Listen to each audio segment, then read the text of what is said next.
If I wanted to walk a straight and narrow path, I'll be with Martell. Martell somewhere crying on live because I'm on live with my baby daddy, Pierre's daddy. Martell is for the streets. And this sitting up here trying to be on live and justify the fact that her nigga cheating with whoever he's cheating with. This on live probably somewhere sad crying because her nigga ain't tell her the truth. And y'all still worried about Martell saying I'm 15% the whole time he's somewhere saying, I didn't say that. I didn't say that. I love you. Martell. Like, what is wrong with y'all? If I wanted to walk a straight and narrow path. For a long time, everything seemed quiet on the surface. No big announcements, no dramatic interviews, just silence. But if you've been paying attention, you already know, silence like that doesn't mean nothing is happening. It usually means something much bigger is building behind the scenes. And this time, that silence is surrounding Arionne Curry, because what people are starting to realize is that her sudden disappearance from the spotlight might not be random at all. In fact, some are asking a very serious question. Did Carlos King just quietly end her career? Now, that might sound extreme at first, but when you start connecting the dots, looking at the timing, the relationships, and the power dynamics behind reality television, things begin to feel a little different. Because Arionne wasn't just some unknown name. She was part of one of the most talked about storylines tied to a reality TV empire that Men, they come and go. But as women, we have to have a certain amount of respect for one another as to where, you know, you're looking at a man like, regardless of what he told you, you have to get it together. And this too shall pass because Arionne been that all her life. Thrives on drama, betrayal, and real-life consequences.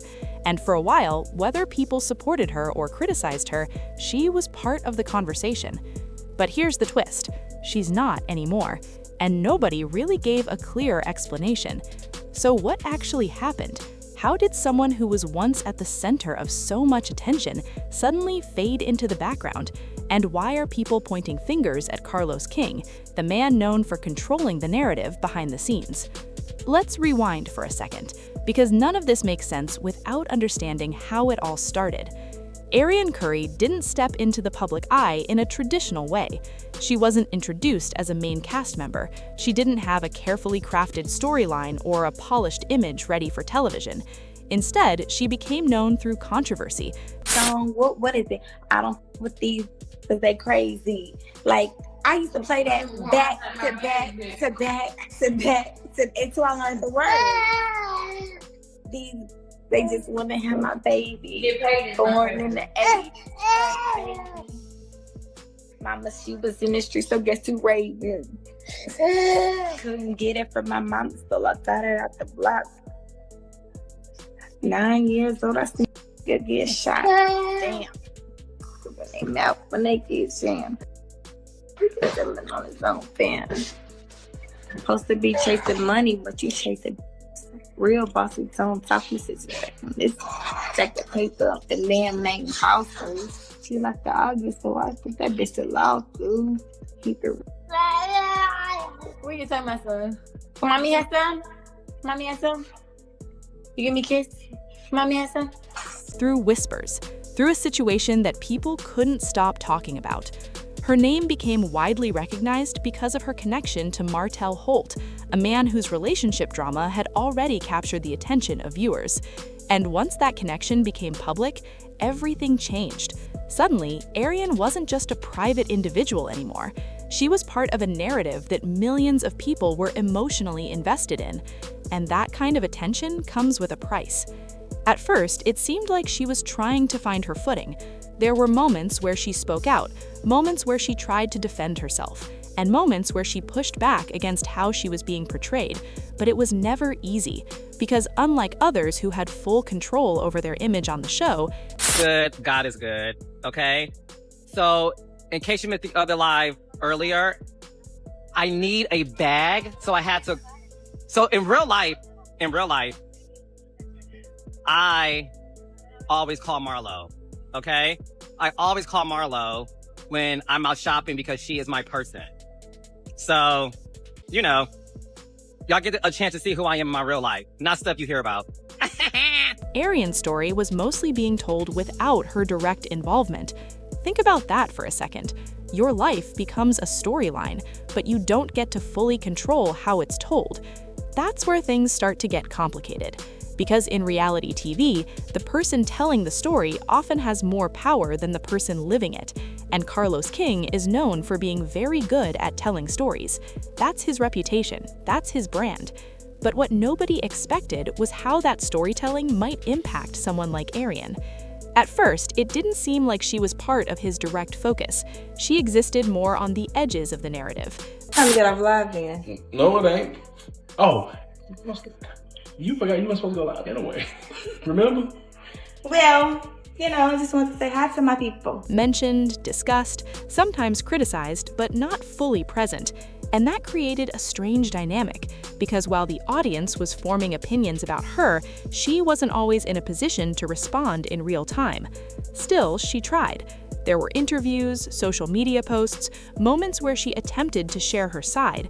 But here's where things start to shift, because over time, those moments became less frequent.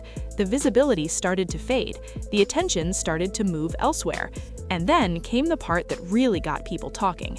Because it wasn't just that Arionne became less visible, it was how quickly it happened. One moment, her name is trending, being discussed, debated, and dissected. The next, it's like she's been quietly pushed out of the conversation. No major send-off, no clear explanation, just gone.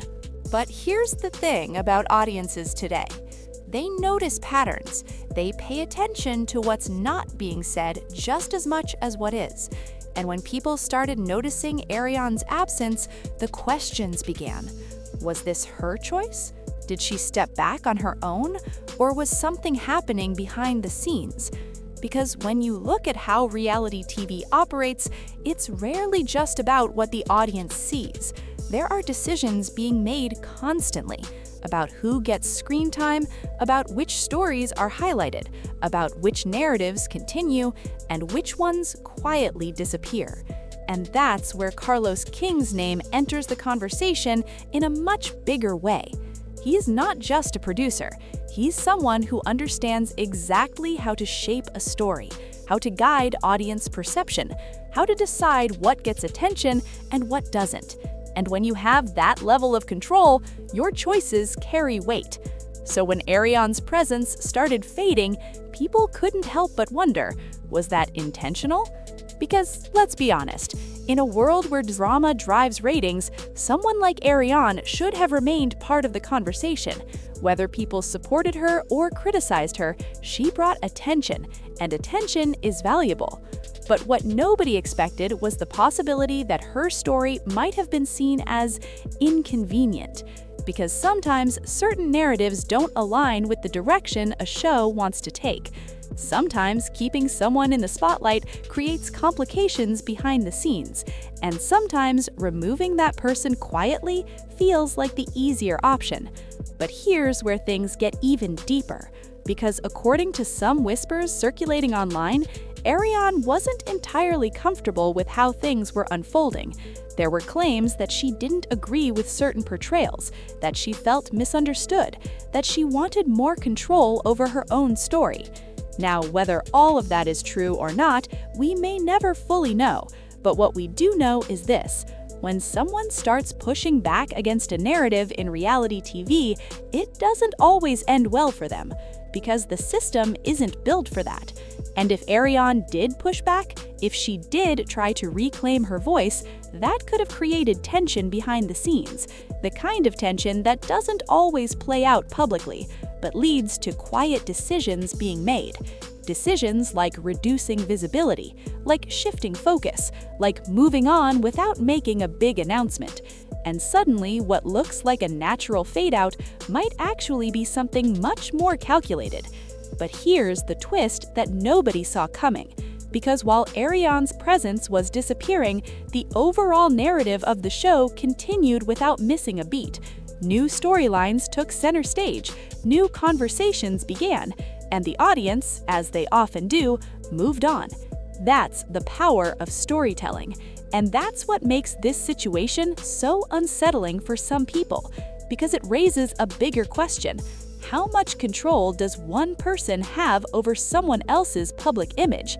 If a producer can elevate a storyline, they can also diminish one. If they can bring someone into the spotlight, they can also guide them out of it. And if that's what happened here, then Arionne's situation isn't just about one person, it's about the system itself. Because think about the emotional impact of something like this. One day, you're being talked about everywhere. Your name is part of major conversations. People have opinions about you, strong ones, and whether you like it or not, you're relevant. Then suddenly, that stops. No more mentions, no more discussions, no more presence. That kind of shift doesn't just affect public perception, it affects the person behind it. It affects how they see themselves, how they process everything that happened. Because being in the public eye, especially under controversial circumstances, is already overwhelming. But being removed from it without closure, without clarity, that's a different kind of experience, and it leaves a lot of unanswered questions. Was Arionne prepared for that shift? Did she see it coming? Or did it happen so quietly that by the time she realized what was going on, it was already too late? Because that's the thing about situations like this. They don't always come with a clear moment where everything changes. Sometimes it's gradual, subtle, almost invisible, until one day you look around and realize everything is different. And by then, the narrative has already moved on. But what makes this story even more powerful is the possibility that Arionne isn't the only one who has experienced something like this, because in reality TV, there are countless stories that never fully get told. People who were once part of the conversation and then suddenly weren't. And most of the time, the audience never gets the full explanation. They just move on to the next storyline. But moments like this remind people to look a little closer, to question things, to wonder what's happening behind the scenes. Because the truth is, reality TV isn't just about reality, it's about storytelling. And storytelling always involves choices. What to show, what to hide, what to focus on, and what to leave behind. And if Arionne Curry's disappearance is connected to those choices, then this isn't just about her career. It's about how easily a narrative can be reshaped. Now, does that mean Carlos King intentionally ended her career?